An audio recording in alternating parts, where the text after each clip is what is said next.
Alors, bonsoir Lucille. Bonsoir David, bonsoir à tous. D'abord, que les choses soient bien claires pour tout le monde, comment va être désigné le futur pape? Eh bien, il va être élu par les cardinaux réunis en conclave et ça devrait se tenir d'ici le 10 mai, d'après les premiers échos de la presse italienne. Dans le détail, on compte 135 de ces cardinaux électeurs. Tous ont moins de 80 ans, c'est la règle. 53 Européens, dont 17 Italiens et 6 Français, 23 d'Asie, 23 d'Amérique latine, 18 du continent africain, 14 d'Amérique du Nord, 4 d'Océanie. Quant au vote en lui-même, c'est cet homme qui le préside, Giovanni Battista Re, le doyen du Collège des cardinaux. Tout va se dérouler à huis clos à l'intérieur de la chapelle Sixtine. Pas de téléphone, pas de télévision, pas d'internet. Le scrutin se déroule à bulletin secret. La règle veut aussi que les cardinaux s'abstiennent de voter pour eux-mêmes. En théorie, des sessions de vote vont se tenir jusqu'à ce qu'un non recueille les 2/3 des suffrages, 90 voix. Si aucun candidat n'obtient la majorité, on continue jusqu'à 4 sessions au cours d'une même journée. Puis vient le dépouillement. Les bulletins sont brûlés 2 fois, à midi, puis à 19 h. Et là, le monde entier scrute le toit de la chapelle Sixtine, car vous le savez, c'est la fumée qui s'en échappe qui indique l'issue. Fumée noire, pas de majorité. Fumée blanche, le nouveau souverain pontife est désigné. Pour vous donner une idée, il avait fallu 2 jours et 5 scrutins pour élire le pape François en 2013. Quels sont aujourd'hui, à notre connaissance, les favoris?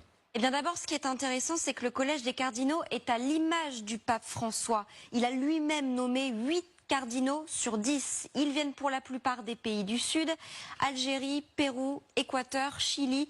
Beaucoup y voient donc une influence européenne de moins en moins déterminante. Peut-on en tirer des conclusions?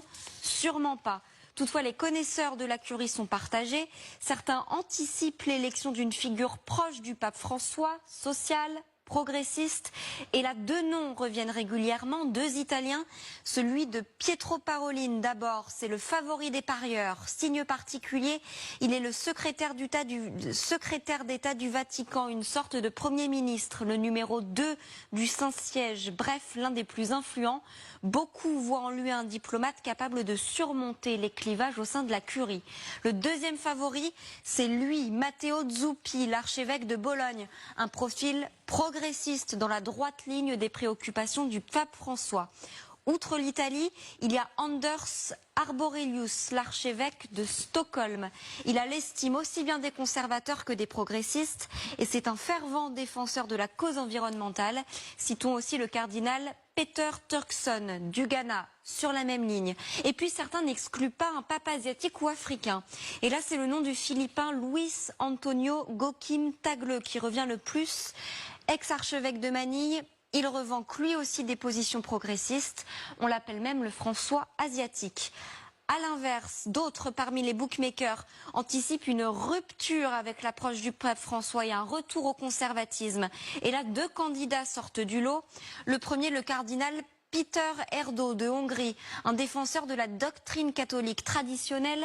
Le deuxième, le très conservateur guinéen Robert Sarah, nommé par Benoît XVI en 2010. Il s'oppose à toute réforme de l'Église. Il est contre le célibat des prêtres. Enfin, un autre nom revient avec insistance, le cardinal Fridolin Ambongo, archevêque de Kinshasa, l'homme fort de l'Église catholique américaine, un opposant au pape François très conservateur sur le plan de la doctrine et plus progressiste en matière sociale. Tout dernier mot, beaucoup relèvent cette année la très grande diversité des cardinaux qui se connaissent peu et ne se voient quasiment jamais. C'est un des éléments qui pourrait déjouer les pronostics. Merci beaucoup Lucille, déjouer les pronostics. C'est pour ça, Vincent, que vous disiez